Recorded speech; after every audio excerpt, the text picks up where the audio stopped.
Bismillahirrahmanirrahim.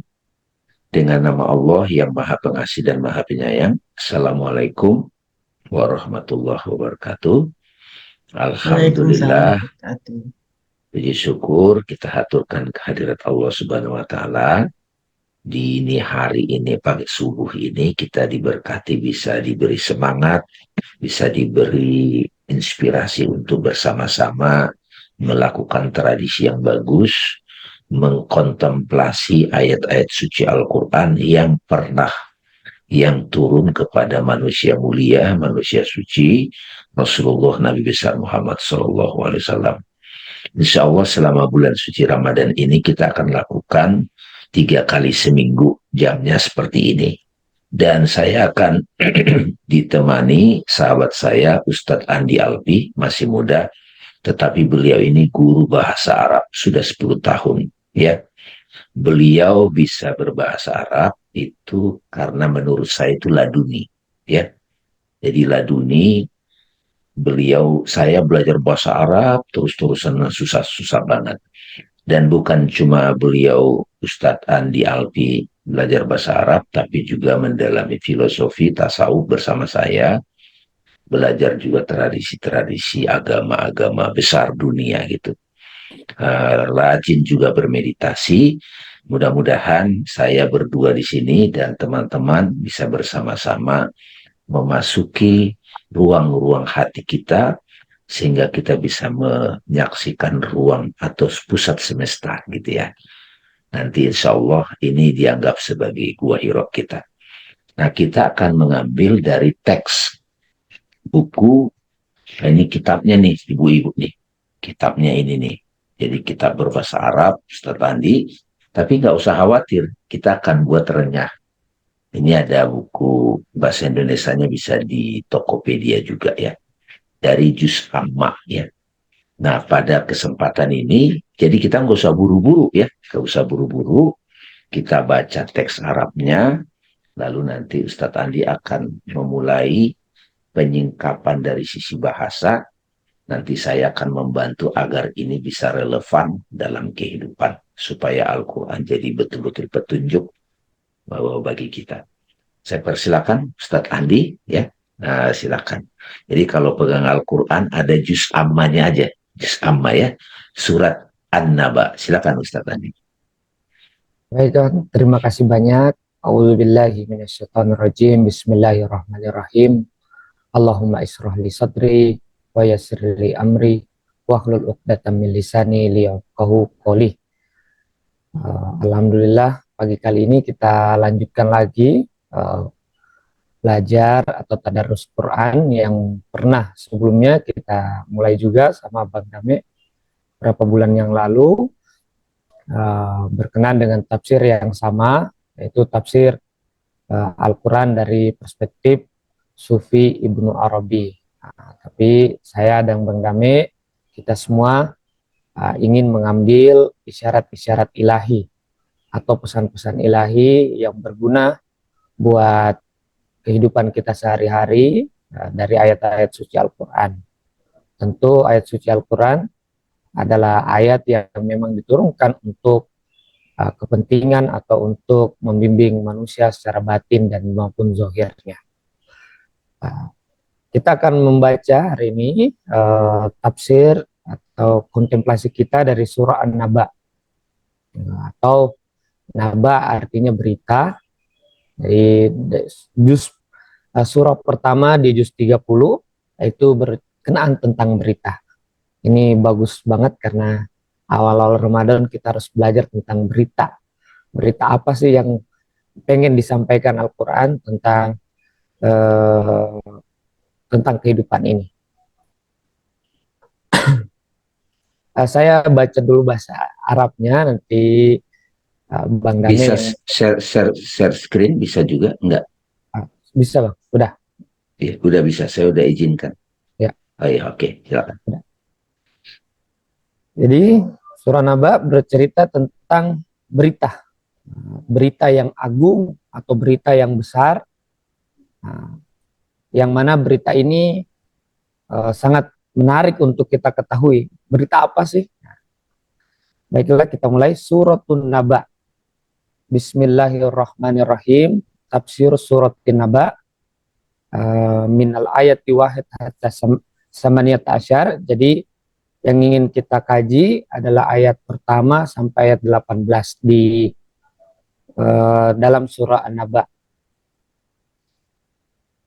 Amma ya A'udzu billahi minasyaitonir rajim. Amma yatasaaluna 'anin naba'il azim. Jadi mereka orang-orang atau orang pada zaman itu dan juga kita tentunya tidak lepas daripada ayat ini, yatasaaluna, mereka saling bertanya. Jadi misalnya saya dengan Bang Dam itu saling bertanya, apa sih itu berita yang besar ini? Pada saat itu Nabi cerita, ada loh berita besar gitu. Nah, saya sama Bang Dam nanya, ini apa ya berita besar itu? Nah, di sini dikatakan An-Naba'ul Azim wa Qiyamatul Kubro. Jadi berita yang sangat besar itu atau agung itu adalah kiamat kubro atau kiamat besar. Nah, atau nanti Bang Dami akan membahasnya lebih dalam mengenai tentang kiamatul kubro. Walidzalika qila fi Amirul Mukminin Ali alaihissalam. Oleh karena itu sahabat Nabi Ali bin Abi Thalib disebut dengan kiamatul kubro juga atau Naba'ul Azim. Wa Naba'ul Azim wa falaqun Nuh. Kenapa Ali bin Abi Thalib adalah sosok yang mana disebut sebagai berita yang agung? Kenapa? Nanti kita jelaskan lebih dalam. Karena jam'u wa tafsil. Karena Ali bin Abi Thalib itu adalah salah satu sosok dan kita pun semua juga bisa menjadi jam'u wa tafsil. Jam'u itu adalah orang yang mampu atau sosok yang mampu melihat kesatuan di dalam banyaknya perbedaan.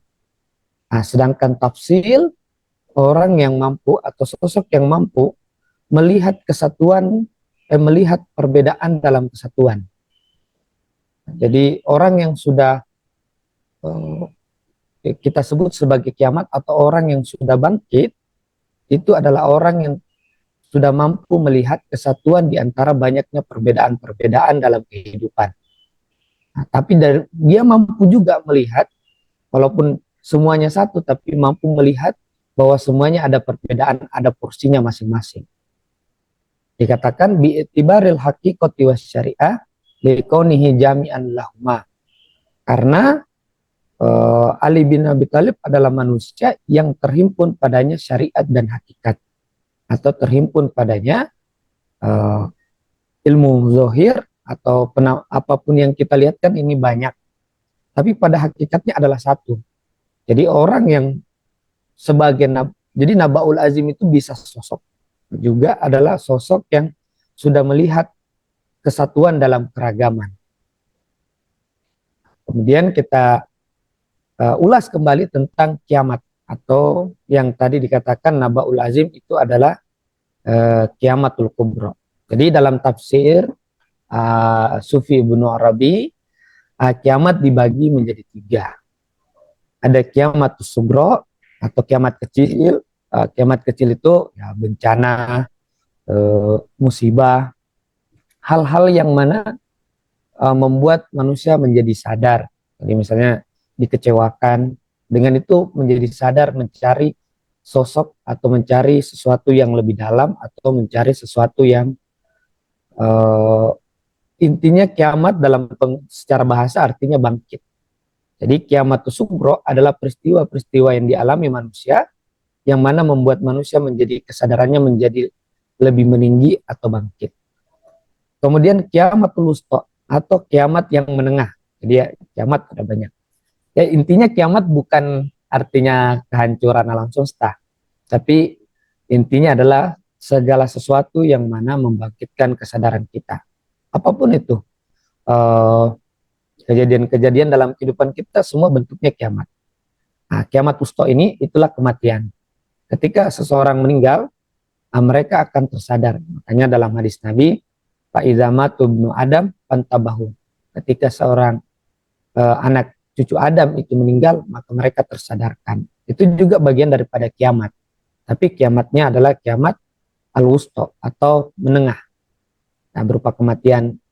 Ketika seseorang mati meninggalkan fisiknya atau meninggalkan fisik badan fisiknya, maka pada saat itu manusia mengalami kesadaran terbaru atau mengalami peningkatan dalam kesadaran mengenai tentang kehidupan.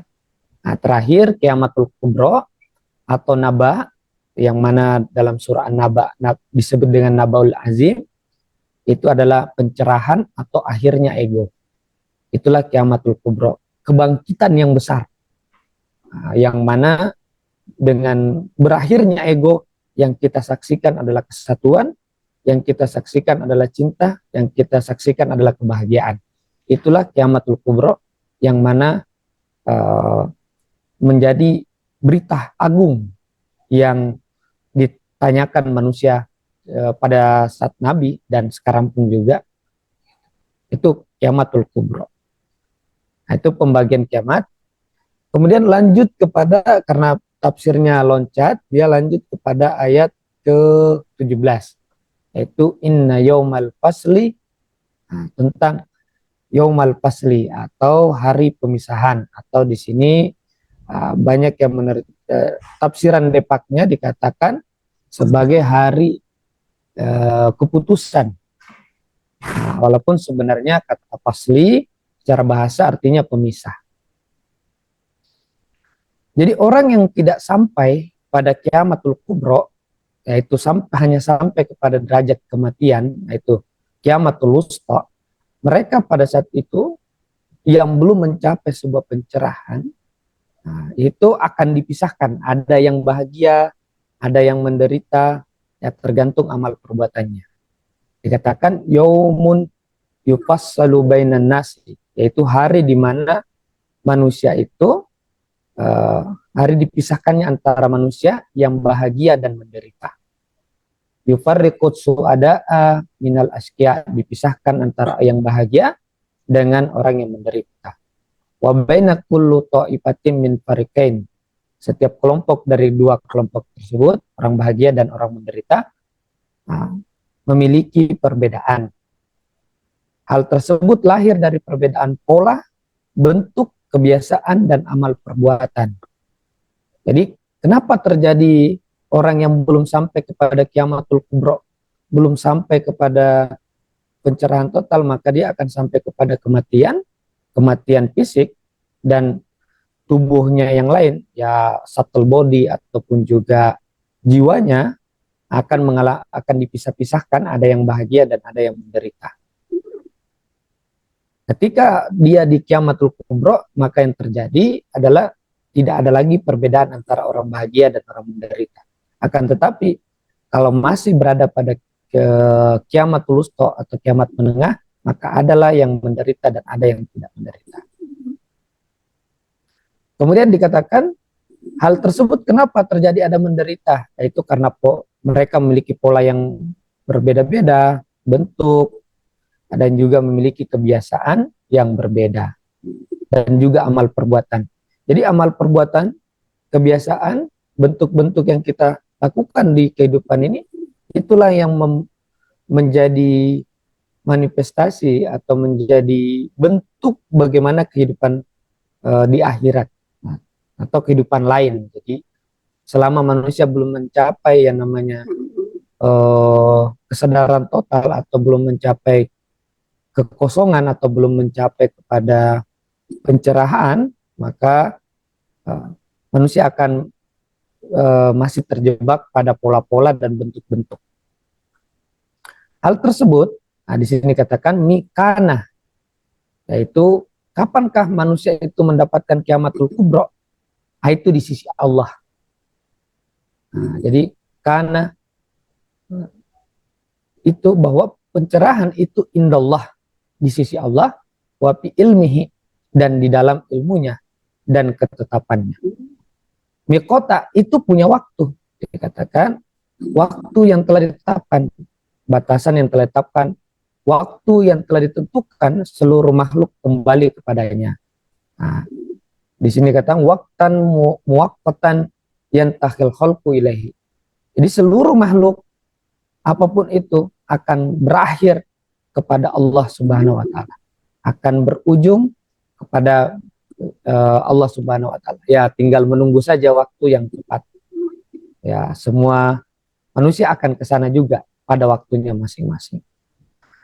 Nah, kembali lagi ayatnya, selanjutnya ayat 18 ini dikatakan yauma yunfahu fisuri fata'tuna afwaja. Jadi hari di mana ditiupkan pada suri, pada sangkakala, itu terjemahan depaknya begitu, fata'tuna afwaja, dan kalian berbondong-bondong datang. Akan tetapi sebenarnya secara bahasa yauma yunfahu, hari di mana ditiupkan fisuri. Suri ini sebenarnya bentuk atau jasad. Jadi hari di mana ditiupkan ruh masuk ke dalam jasad. Ini cerita tentang orang-orang atau sosok-sosok manusia suci atau saint atau sages yang sudah sampai kepada kesatuan, yaitu atau sudah sampai kepada kesadaran murni atau sudah sampai kepada kekosongan, itu kembali kepada tubuhnya. Jadi ceritakan dalam beberapa tradisi sufi, ketika seseorang mencapai pencerahan atau kiamatul kubro, itu mengalami kesadarannya tidak berada pada tubuh. Jadi ketika kembali kepada tubuh, maka dikatakan yauma yunfahu fisuri, hari di mana ditiupkan kembali ruh itu kepada jasadnya. Di sini makanya dikatakan biittisolil arwah bil ajsad, yaitu bersambungnya ruh dengan jasad. Waruju'u biha ilal hayat, dan kembalinya ruh itu kepada badan, maka itu sama dengan kembali kepada kehidupan. Hari fata'tuna afwajan, maka ketika mereka sudah kembali, setiap orang-orang saint itu kembali kepada tubuhnya masing-masing, maka mereka datang berbondong-bondong, yaitu firaqan muhtalifatan, beda-beda kelompoknya. Jadi berdasarkan diskusi kami dengan Mbak Dame, ketika setiap orang enlightenment ini orang mengalami pencerahan datang di setiap agama, datang di setiap aliran, maka ketika kembali kepada tubuhnya, maka mereka sesuai dengan kelompoknya masing-masing membahasakan pencerahan itu atau kiamatul kubro itu dengan pengalamannya masing-masing. Kullu firqatin ma'a imamihim, setiap kelompok itu bersama dengan pemimpinnya. Ala hasbit tabayyuni aqaidihim, berdasarkan perbedaan akidah-akidah mereka. Wa amalihim, dan amal-amal mereka. Wa tawaqqufihim, dan kecocokan mereka. Jadi seperti ini kemungkinan gambarannya, gambaran sederhananya, bahwa ketika mereka berada dalam ruh, dalam pencerahan. Jadi Bang Dame dan beberapa kajiannya sering menjelaskan bahwa manusia itu adalah ruh atau cahaya, yang mana ketika kita dalam kondisi ini, yaitu dalam kondisi kesadaran total ataupun berada dalam kondisi oneness, kesatuan atau kesatuan segala eksistensi, maka itulah disebut dengan kiamat. Akan tapi ketika turun, ditiupkan ruh kembali kepada jasad, maka disitulah kembali hayat atau kembali manusia itu hidup.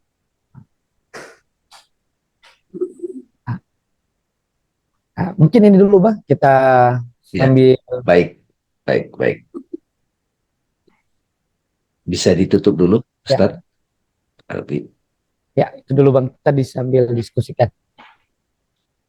Alhamdulillah, terima kasih atas bantuannya membuka selubung-selubung isyarat-isyarat ilahi dari surat An-Naba ini. Sahabat-sahabat sekalian, ini satu kontemplasi yang sangat dahsyat sebetulnya kalau kita disingkapkan kebenarannya. Pertama-tama di sini kita mulai dari kata An-Naba ya, Bu Darwinia ya. Jadi selama ini kita menganggap berita biasa kan. Ini An-Naba itu adalah ketika seseorang mengalami satu pencerahan total. Jadi mulai sekarang sahabat-sahabat sekalian, kata kiamat itu sebagai satu rukun iman dalam tradisi Islam, ya, beriman pada kiamat, itu jangan lagi dibayangkan sebagaimana yang disimulasikan waktu kita kecil. Waktu kita kecil kan hancurnya alam semesta. Itu satu sisi memang benar, tapi itu kayak satu koin, itu cuma satu sisinya saja, sisi lainnya nggak dijelaskan. Jadi hancurnya alam semesta, nah kita bayangkan hancurnya alam semesta ini, alam semesta fisik ini kan. Tapi memang benar, saya pribadi bersaksi waktu pengalaman, ya katakanlah mati suri itu, ya dunia alam semesta yang selama ini kita anggap sebagai solid gitu loh, real gitu, Bu Darwina, itu hilang gitu, itu kolaps gitu. Nah saat itu yang ada hanya dia aja gitu. Nah itu kan berita besar. Nah lalu kemudian tadi kan setelah seseorang atau para salikin yang dibuka pengalaman itu, dia kembali ke jasad, gitu kan, ke jasad. Ya seperti manusia biasa gitu. Kalau yang paling dekat sekarang ini ya udah meninggal juga Sri Ramana Maharishi. Jadi beliau itu bertapa 2 sampai 3 tahun di Arunachala, Tirupannamalai. Udah pencerahan total Bu Dini. Jadi beliau itu kesadaran juga nyampe menjangkau orang di Amerika, nama muridnya itu namanya Robert Adams gitu. Ibu bisa googling ya kalau rajin ya. Sri Ramana Maharishi ada muridnya nama Robert Adams. Itu satu di India, satu di California loh. Akhirnya Robert Adam itu dari kecil dia sudah kayak dianggap autis, tapi dia sudah bisa melihat semuanya ini cahaya gitu. Jadi beberapa pendeta Christianity yang mistikus nggak sanggup menemani dia, ketemulah sama para Mahamsa Yogananda gitu. Lalu kalau dalam tradisi Islam, ya Nabi Muhammad di Gua Hiro, Budi. Jadi di Gua Hiro itu sebetulnya Nabi Muhammad mengalami pencerahan total yang di usia 40 tahun itu dari kecil sudah ada bibit. Kan beliau kan diceritakan kan dibedah dadanya gitu kan oleh satu malaikat. Saya membayangkan itu sebenarnya beliau itu mengalami mati gitu. Ya, cuman kita kan nggak dibuat detailnya. Masa saya bayangkan waktu kecil, waktu beliau diasuh Halimatus Sa'diyah kan. Jadi saya diceritakan di situ, wah itu Nabi Muhammad ada satu dokter datang. Saya bayangkan dulu begitu di bedah-bedah enggak. Itu beliau masih kecil itu sudah terbuka gitu. Nah, cuma beliau membahasakan makhluk cahaya, Jibril.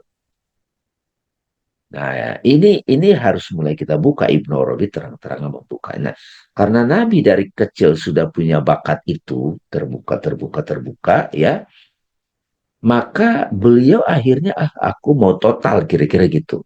Beliau ke Gua Hiro, menyendiri, tahanus, itikaf, segala macam. Disiplin, Bu. Baru usia 40 terbuka secara total. Sehingga beliau juga jadi bisa lintas dimensi kan. Namanya Isra Mi'raj. Nah, siapapun yang sudah bisa mengalami itu namanya berita besar. Jadi bukan gosip politik berita besarnya atau gosip apa enggak, itu mah biasa aja, itu mimpi kalau itu mah. Itu nah itu. Jadi kiamat kubro itu. Nah, kita ada juga kiamat berikutnya, kematian Budini. Ini penting nih. Jadi orang yang sudah mengalami kiamat kubro itu sudah pasti nggak takut mati lagi orang. Dia sudah menyatu, yang ada hanya Allah kan gitu kalau hadisnya. Ketika kiamat terjadi hancur alam semesta, yang ada hanya Allah. Gitu. Nah lalu kiamat kiamat wusto tadi ya, kiamat wusto itu ya, kalau misalnya itu yang coba bisa ditampilkan lagi Ustaz.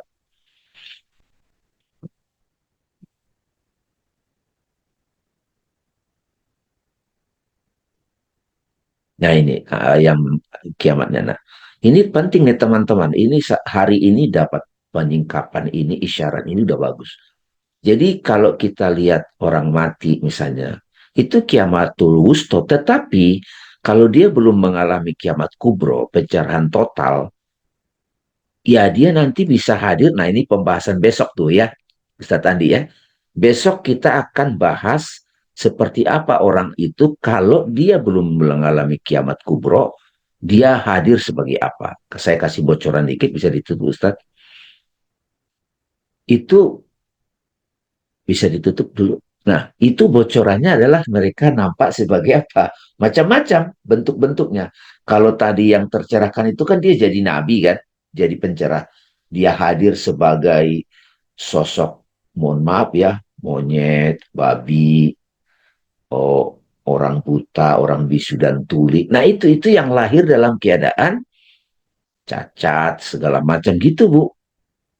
Makanya bila kita sekarang dapat pemahaman ini, kita akan terdorong kuat untuk mengalami kiamat kubro gitu Bu Wijayanti.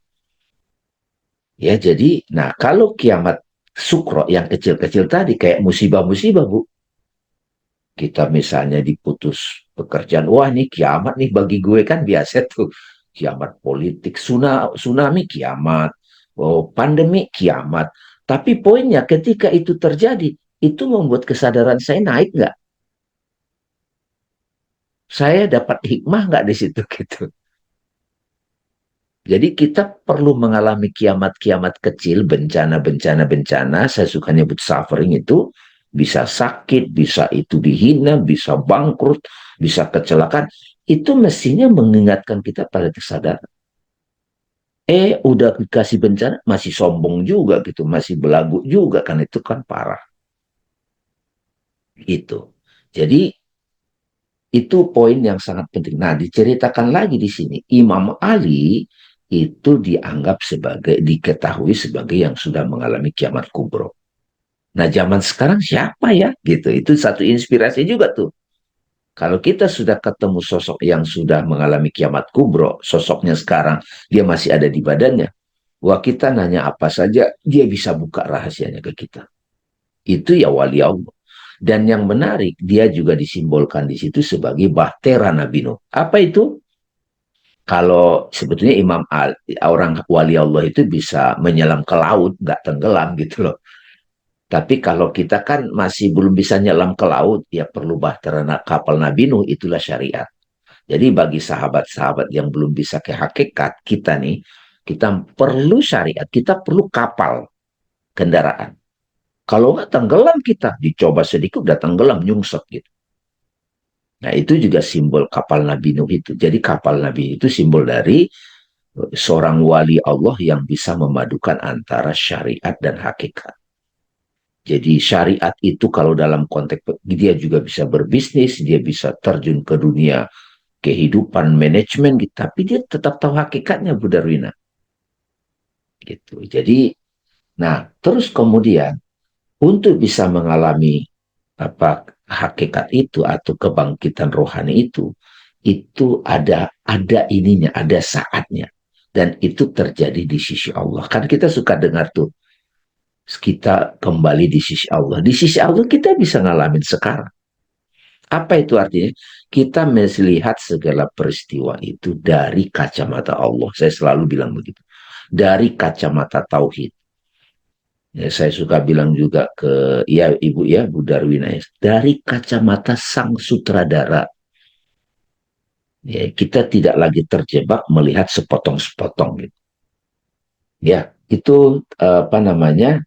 Poin pentingnya, dan ini banyak sekali nih kita detail ya. Silakan kalau mau di apa namanya di bertanya.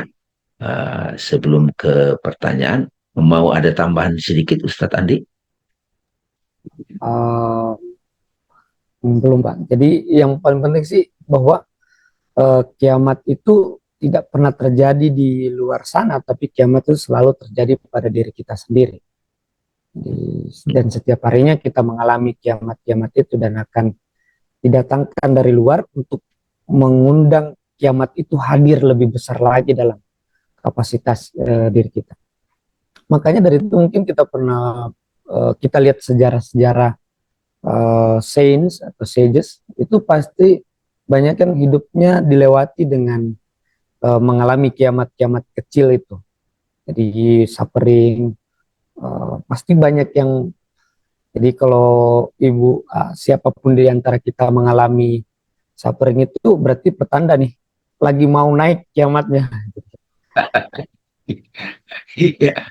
Jadi kiamat-kiamat kecil dicicil, jangan Betul. sampai kiamat wusto keburu mati nggak ngalamin kiamat besar gitu loh Iya. maksudnya. Betul betul. Ya, jadi kalau kita ngalamin, silakan. Jadi kemungkinan itu datangnya kiamat-kiamat kecil itu untuk menumpuk.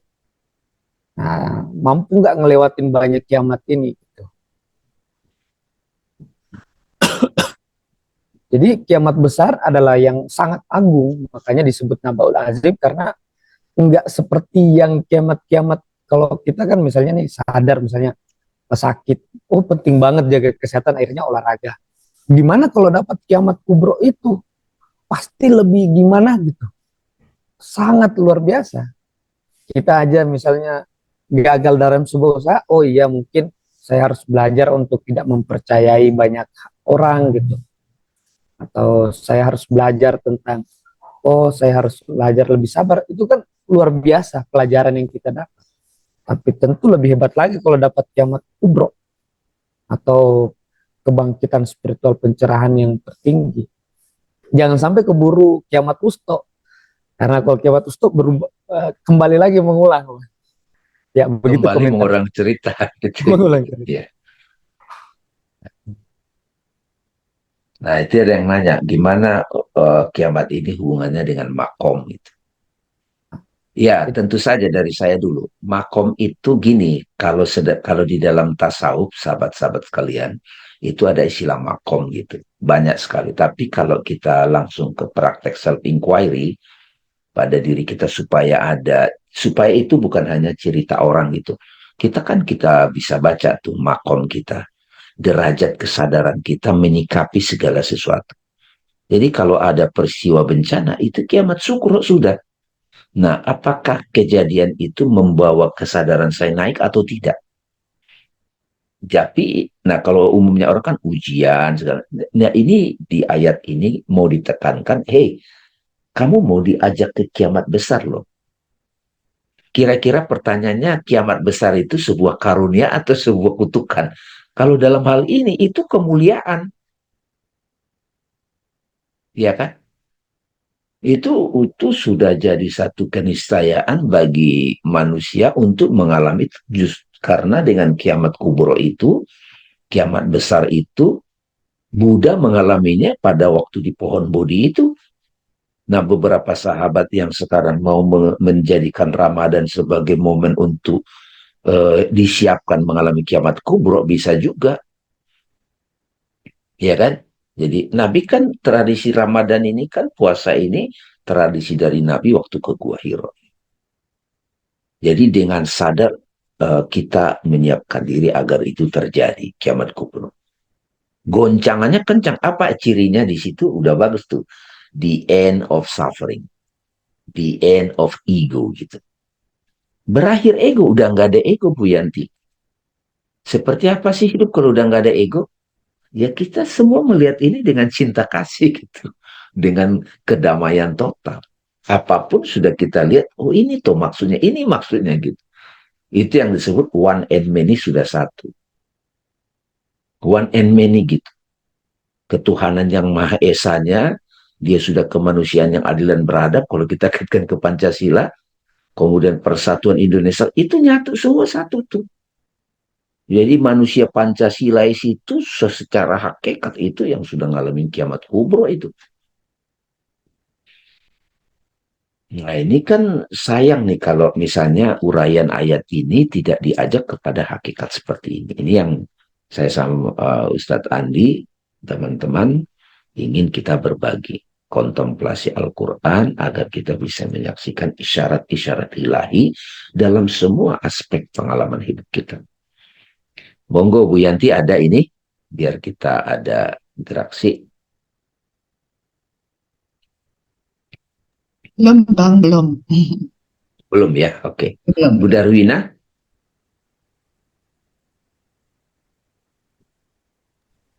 Belum, Pak. Belum ya, tapi bisa dimulai dipahami ya. Kiamat sukro, kiamat kecil, kiamat wusta itu kematian ya, kematian kita yang sehari-hari, kiamat kubro itu pencerahan total. Jadi Bisa. boleh dikatakan begini, kalau saya belum mengalami kiamat kubro di kehidupan ini, udah pasti kita akan lahir kembali. Seperti apa lahirnya? Nah, besok kita bahas. Terbagi dua, ada yang bahagia, ada yang menderita. Nah, menderitanya seperti apa? Wah, aneh-aneh juga nih nih uraiannya penyingkapan Ibnu Arabi. Lahir sebagai apa, menampil sebagai apa gitu. Jadi karena itu kalau kita sudah dapat informasi ini, berita besar ini, news gitu. Berita, wah, saya tidak, ya paling tidak kalau belum nyampe kiamat kubro, lahirnya bahagialah gitu. Nah, ini kan wawasan seperti ini nggak terbiasa bagi kita gitu. Dalai Lama misalnya dia udah mengatakan belakangan ini saya akan lahir kembali di India. Tapi kan dia sadar untuk itu. Tadi kan kalau orang sudah pencerahan total, dia sudah nyatu, dia sudah jadi kesadaran semesta Bu Darwina.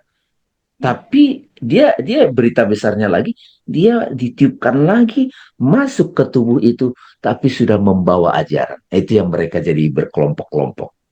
Ya Yesus Christ, Siddhartha Gautama, Lao Tzu, Socrates, itu ya sudah mengalami kiamat kubro. Jadi kalau sekarang kita dipertemukan dengan sosok yang sudah mengalami kiamat kubro, wah itu keberuntungan banget. Tapi dia akan menuntun kita melewati makom-makom tadi, sesuai dengan kesiapan kita. Gitu ya. Jadi, nah apa sih buahnya kalau kita udah melewati kiamat kubro? Kedamaian total, itu yang bahasa Siddhartha Gautama, Amitabha, ketenangan gak ada batasnya gitu. Jadi kalau kita sekarang masih suffering-suffering gitu, ya cicilan kiamat sukro itu. Jadi itu ininya nih, introspeksinya nih. Apakah disebabkan anak, penyakit, situasi sosial, politik lah, utang lah.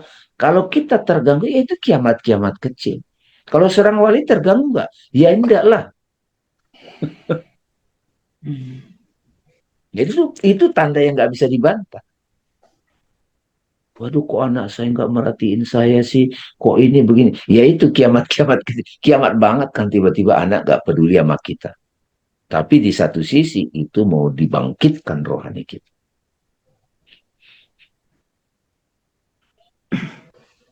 Ini juga apa ya? Kita juga surprise ini bangun subuh terus kita kontemplasi nih masih ngantuk-ngantuk misalkan kita, tapi alhamdulillah kan bagian dari menghidupkan gitu. Jadi pertemuan besok insya Allah kita semua dilancarkan, kita akan kontemplasi seperti apa kalau dibangkitkan kembali, kita seperti apa. Nanti kita bisa set Bu Yanti. Wah, ada apa-apalah saya lahir lagi, tapi settingannya sebagai apa gitu.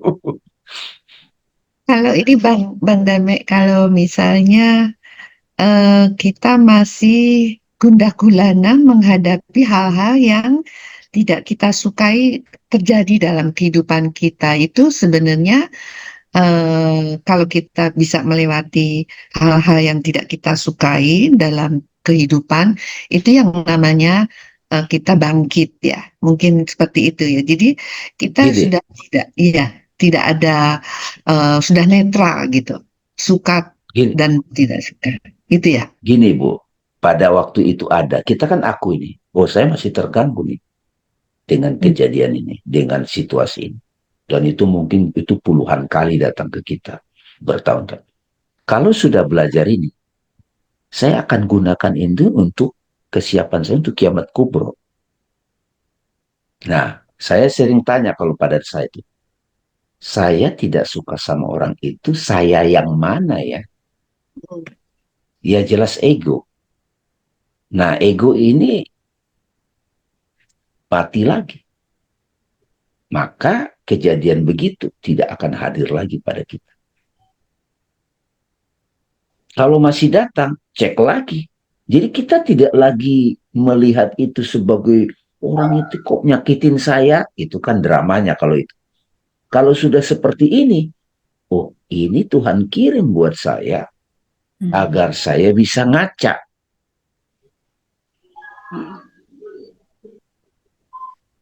Karena begitu saya bisa gunakan kejadian itu untuk bisa saya ngaca, saya perbaiki, saya naik lagi, maka refleksi begitu tidak datang lagi. Itu namanya nyicil kiamat-kiamat sukro itu. Dan pada saat kita sadar hikmah di balik itu, udah nggak bikin kita menderita itu. Malah orang yang tadinya tidak kita sukai itu, dalam hati, terima kasih yang kau hadir ngingatin saya. Itu tapi itu bukan datang dari cuma respon psikologi, bukan. Itu dari rohani. Karena memang sudah dapat petunjuk. Jadi kalau seperti ini sikapnya teman-teman, itu beda tuh. Pasti beda. Nah kalau kita tidak lakukan sekarang, maka lahir lagi tuh si ego yang itu, Bu Yanti. Apa contohnya? Cemburu. Si ego cemburu ngikut terus. Si ego yang khawatiran. Begitu kita mati dengan kondisi jiwa khawatir, maka si jiwa khawatir ini akan, aduh, belum bisa bangkit dia kan, kubro. Ya udah nunggu waktu, waktunya waktu barzah, dia harus ulang lagi cerita itu. Bang Dame, itu yang disebut hidup dengan karmanya ya? Iya, itu karena sistem semesta ini ada. Kalau kita udah kiamat kubro, nggak ada kena karma. Berat banget ya Bang ya? Nah, kita Berat banget. cicil, Bu. Kita cicil, Bu. Sekarang Saya kita lagi cicil. introspeksi, terus saya ngeliat, ya Allah, kok aku belum sampai bolak-balik ya dikasih kiamat kubro, tapi ada hal-hal yang nggak bisa, saya belum bisa dilewatin tuh, masih ganjel aja gitu. Kiamat sukro, Bu. Kita sukro 1, sukro 2 gitu kan, kiamat itu kan. Ya, syukur maksudnya. Iya, iya. Tapi kalau sudah mengerti begini, Bu, ini sharing pribadi.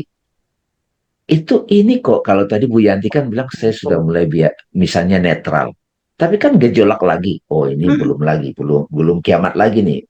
Kiamat bisa dilihat satu sisi kehancuran, kematiannya itu di situ ada bangkit. Jadi selalu bareng. Makanya makna kiamat itu jangan cuma dilihat kehancurannya, jangan cuma dilihat bencananya, tapi dilihat juga moment awakening. Nah, sejak belajar begini, saya pribadi, apapun bentuk kejadian yang kita manusia sebut bencana, saya gunakan itu melihat kebangkitannya.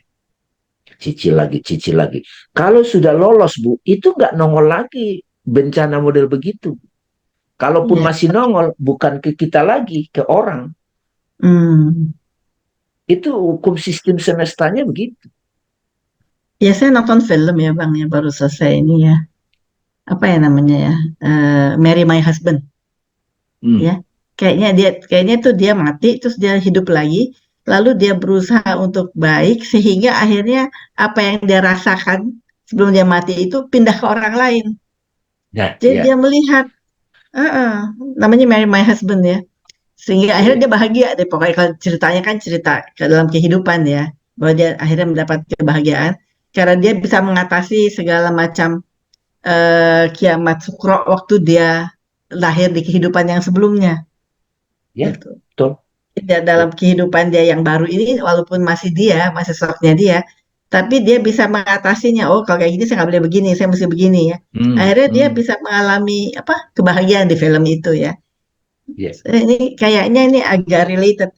Ya memang related banget ya. Saya baru lihat tuh, iya film itu menunjukkan bahwa namanya Marry My Husband tuh film. Netflix sih, Korea.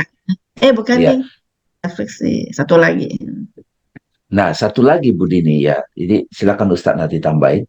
Jadi saya juga dulu dari kecil, kok bagi dia itu masalah ya? Saya mikir tuh. Misalnya nggak dipuji, tersinggung gitu. kok saya nggak merasa tuh begitu, kok bagi dia heboh ya. Kalian kok nggak menghormati saya sih? Misalnya begitu. Saya nggak ngerasa boleh, saya karena saya udah berapa kehidupan, saya udah kelar dengan itu gitu. Jadi Mencoba untuk introspeksi. iya terus-terusan untuk bisa, karena tadi kan ada pertanyaan makom kan, makom itu stasiun. Jadi derajat kesadaran kita dari situlah kita berperilaku, merespon, termasuk nanti kondisi kehidupan dunia kita dengan siapa kita bergaul, itu semua saling terkait. Bahkan teman-teman sekarang ikut kontemplasi ini bagian dari karma baik. Ikut nih, ngantuk-ngantuk nih ngikut. Kalau kita tidak belajar begini kontemplasinya, besok datang Ramadan lagi, begitu lagi, nggak kelar-kelar. Sekarang kan kita jadi lebih katakanlah bertakwa, jadi lebih mawas, tidak mau lagi keliru merespon. Katakanlah sudah keliru merespon, kita gunakan itu, mohon ampun, istighfar. Iya Jadi ya, orang-orang terdekat, kalau coba nggak tahu nih pengalaman sendiri ya. Emang ada dulu tuh kayaknya semua mengganggu ya. Tapi setelah berkontemplasi, coba melihat, menganalisis segala rupa. Jadi emang kadang-kadang bagian-bagian yang hal yang akhirnya kita udah nggak ganggu lagi, tapi ada hal baru lagi yang maka mengganggu. ya naik lagi gitu. Baik lagi. Berarti kan Budi ini membenarkan dari pengalaman, oh dulu waktu 20 tahun lalu isu itu ganggu saya banget. Nah, sementara masih banyak orang yang terganggu dengan isu itu. Betul. Ya kan, misalnya suami ngambek gitu. Bagi orang tertentu tersinggung. Ya sekarang ya dia emang begitu. Dia adalah karma saya di kehidupan ini. Ya sudah saya selesaikan.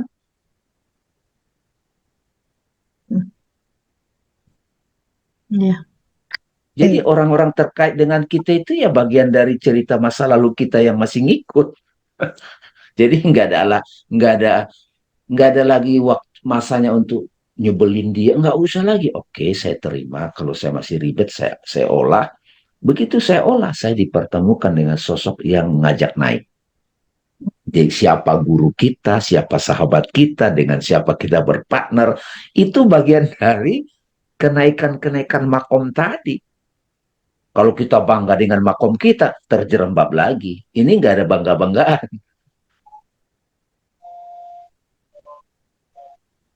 Betul Bang, betul.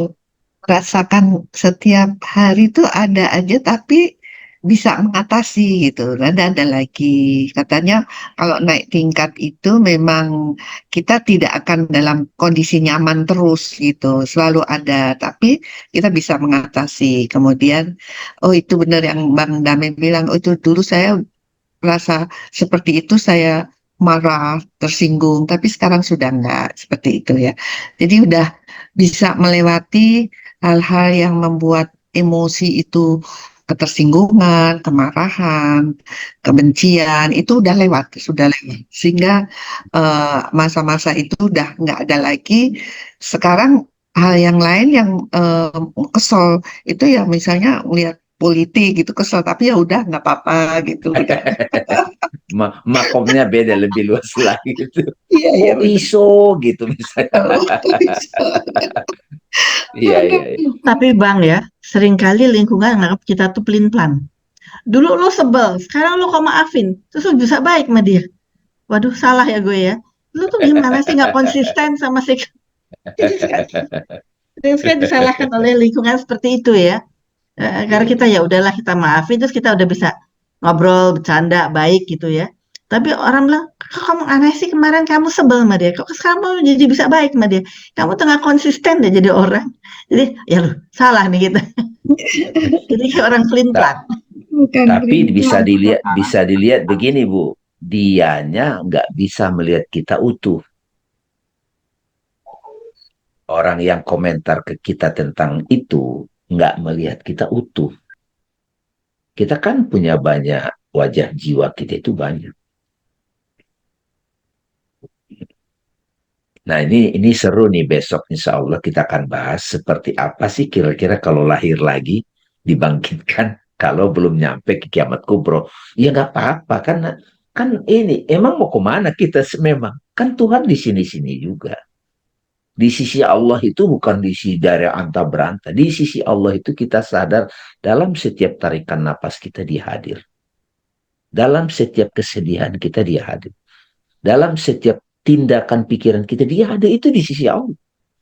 Nah, kalau ada derita ada Allah kan nggak apa-apa dong. Emang gimana Allahnya kan nggak jauh.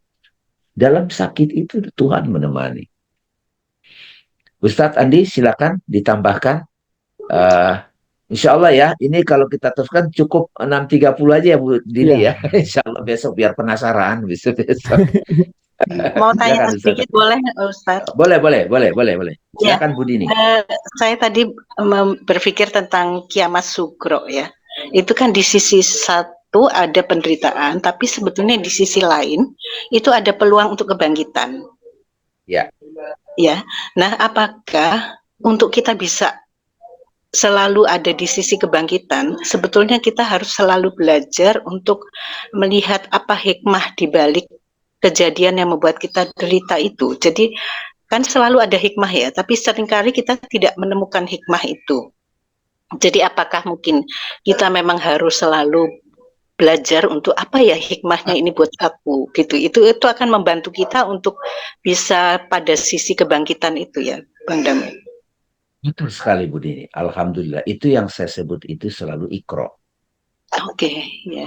Jadi Nabi kan selalu bilang ikro bismillah. Baca dari sudut pandang Tuhanmu. Oke, ya. Jangan baca dari sudut pandang egomu. Kalau dari sudut pandang ego, derita terus yang kita lihat. Iya. Tapi kalau dari sudut pandang ikro bismi rabbikal ladzi, bacalah, periksalah, responlah dari sudut pandang Rabbmu, Tuhan dalam dirimu itu. Maka yang terjadi adalah fokus kita ke kebangkitan. Iya. Bukan berpikir positif ya. Berpikir positif itu bisa nanti masih ada dualitas. Tapi kalau clear seeing, ikro bismi rabb, derita itu malah kita lihat pelan-pelan kalau sudah dapat kebangkitannya, blessing dari Tuhan. Iya. Nah, karena itu kalau betul. Kita seringkali hikmah itu kita dapat setelah bertahun-tahun itu terjadi. Padahal nggak harus menunggu bertahun-tahun ya. Kalau kita secara sengaja mencoba mencari hikmahnya apa ya gitu ya. Iya. Fokus ke kebangkitannya. Kebangkitan. Iya. Itu ini hari ini yang didapat teman-teman berita besar keren. Iya, nah kalau misalnya teman-teman, aduh susah banget ya fokus ke kebangkitan, nah kita ngobrol gitu. Pasti yang sudah melewatinya pasti bisa ngomong. Iya. Kan ini nggak bisa sok tahu kan? Wah saya pernah ngalamin itu kata Budi ini. Wah babak belur. Coba deh lihat dari sisi kebangkitannya. Jadi ini bisa mulai diajari ke teman-teman. Dalam setiap kejadian ada sisi deritanya sebagai bencana. Ada sisi kebangkitannya. Kamu fokus kemana? Cicil tuh. Nah, tadi Bu Dini bilang, ya jangan harus 10 tahun dong. Begitu, kalau udah sadar begini, sehari cukup lah. Nah, cepat move on-nya, jangan lama-lama. Ini terjebak di situ. Iya. Nah, kita dibantu puasa, menahan diri.